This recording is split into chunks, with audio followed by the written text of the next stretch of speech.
Chapter 43, Search. While looking at Klein, Leonard smiled and nodded. Then, do you need anything from them? He had cooperated with old Neil and company numerous times, so he naturally knew that divination required a medium, especially when the person being divined was not present. Klein thought for a moment before saying to Klee, I need some of Elliot's recent clothes which have not been washed or starched. It would be better if you have any accessories he used to wear on him. He tried to choose ordinary mediums, not something that would normally invite questions. But even so, Klee wore a look of puzzlement. Why? After his question, he added, I have a picture of young Master Elliot on me. Why? Because we are divining his location. Klein was momentarily at a loss for an answer. If he answered truthfully, ignoring the fact that it violated the confidentiality clause, Klee would likely storm out immediately and rip apart the contract while cursing. This bunch of cheats. If that works, why don't I find the most famous spirit medium in Ottawa County? By the side, Leonard Mitchell chuckled and said, Mr. Klee, my partner, colleague rears a unique pet. Its sense of smell is sharper than a hound's. That's why we need clothes that little Elliot wore and items he used to wear on him to aid us in finding him. As you know, clues typically bring you to a general region. As for the picture, we would need it too. Both of us need to know what little Elliot looks like. Klee accepted the reason by nodding slowly. Will you be waiting here, or will you be going with me to Mr. Vickroy's residence in the city? Let's go together. It saves time, replied Klein simply. Not only was he eager to try out his abilities as a beyonder, but he also wanted to save the child. All right, the carriage is downstairs. As Klee spoke, he took out a black and white photograph and handed it to Leonard. It was a picture of Elliot Vickroy alone. He was about 10 years old with rather long hair that nearly covered his eyes. There were obvious freckles on his face, and he did not seem to stand out. Leonard glanced at it and handed it to Klein. Klein took a careful look and placed the photograph into his pocket. Then, he took his cane and put on his hat. He followed the two out of Blackthorn Security Company and boarded the carriage downstairs. The carriage's interior was rather spacious. It was lined with thick carpet and a tiny table to rest items on. As Klee was around, Klein and Leonard did not say a word. They quietly took in the experience of traversing the pooling roads in a carriage. The carriage driver is quite good.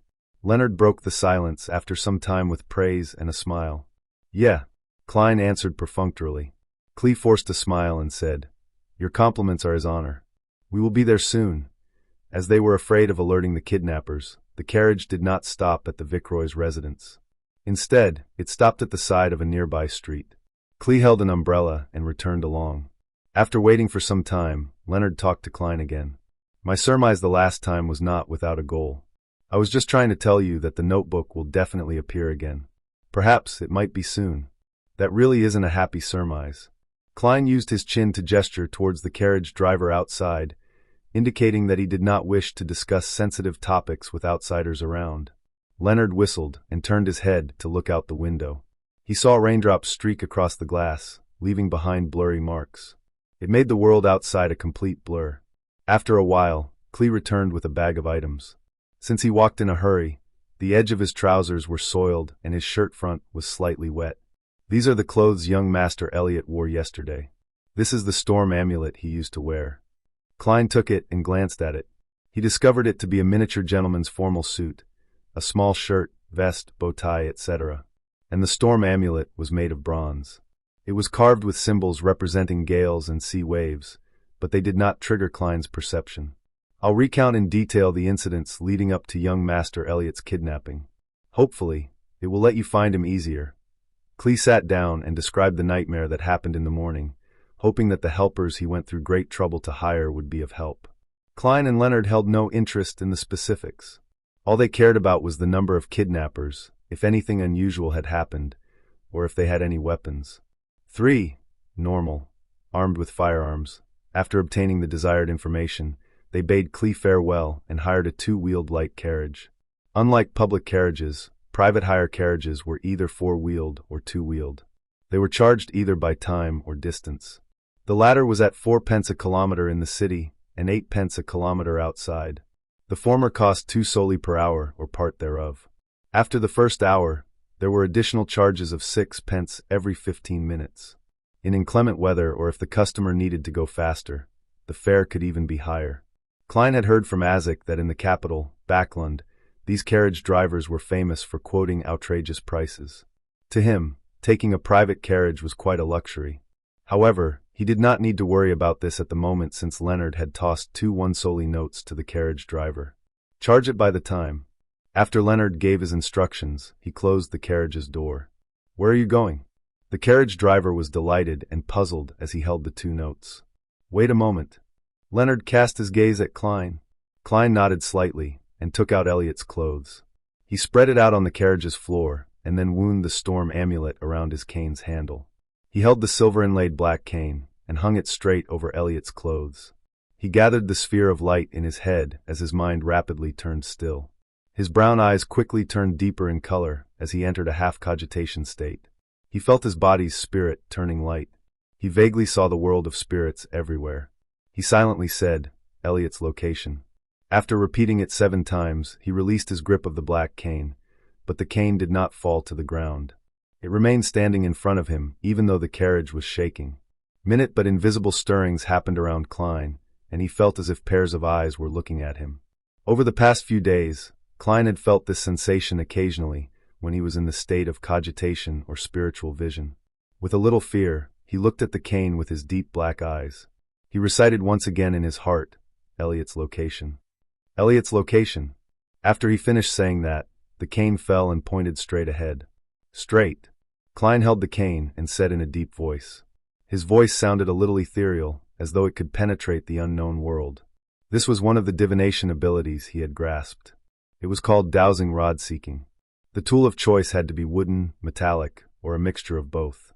In ordinary circumstances, he would require 2 real dowsing rods. Dowsing rods were shaped like 2 straight metal wires tapered to an edge. He would hold on to the shorter side and turn it to ascertain the correct direction. But as a seer, Klein realized that through practice, he could search for people directly using this method. He could also use his cane as a replacement for dowsing rods. The direction in which the cane fell was the direction of the item he was seeking.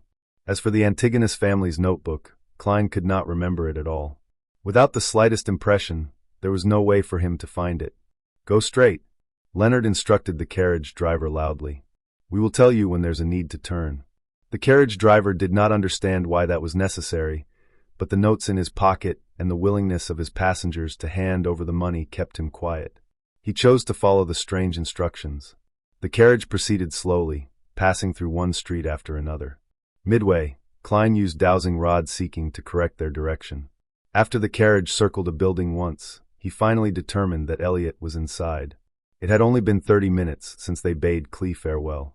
After sending off the cane, Klein did not continue using Elliot's clothes. Instead, he placed the cane, entwined with the storm amulet, directly onto the ground. His eyes turned dark once again as the raindrops around him suddenly spun in place. The cane fell to the front with a slant. Klein pointed at the staircase and said, There. At times I really envy old Neil. Similarly, I envy you now. Upon seeing this scene, Leonard smiled with a sigh. Klein shot him a glance and replied with a calm tone. This is nothing difficult. If you are willing to learn, you would definitely be able to master it. Your perceptivity should be very high, right? Leonard nodded and chuckled. That's not something good. He quickened his pace and walked into the building amid the ending rain. Klein was afraid of drenching his formal suit, so he jogged in tow. The building only had 3 stories. It was similar to a unit block from Earth. The entrance to each floor was situated along the flight of stairs. There were only 2 units on per floor. Klein used dowsing rod seeking on both the first and second floors, but the cane remained still while pointing upward. The 2 of them quieted their footsteps and arrived at the 3rd floor. Klein once again placed the black cane on the floor. Whoosh! A breeze blew across the stairs as his pupils changed colors. The darkness seemed like it could suck the souls of people. Whoosh, whoosh, whoosh. Sobs seemed to sound out around them. Klein relaxed his palm as the cane with the entwined storm amulet magically stood erect. He silently read Elliot's location again. He watched his black cane drop silently as it pointed to the right room. They should be in there. While Klein picked up his cane, he tapped his glabella twice. Various colors saturated as he looked at the right room. He saw all sorts of auras inside. 1, 2, 3, 4. 3 kidnappers and 1 hostage. The numbers match. One of their auras is short. It's likely Elliot. Mr. Klee said that they have 2 hunting rifles and a revolver, Klein whispered. Leonard chuckled. Let me recite a poem for them. Why be a kidnapper? Why can't you happily be civilized person? He put down the bag with Elliot's clothes and took 2 steps forward. His expression suddenly turned serene and melancholic. His magnetic and deep voice gradually sounded. Oh, the threat of horror, the hope of crimson cries. One thing at least is certain, that this life flies. One thing is certain, and the rest is lies. The flower that once has bloomed forever dies.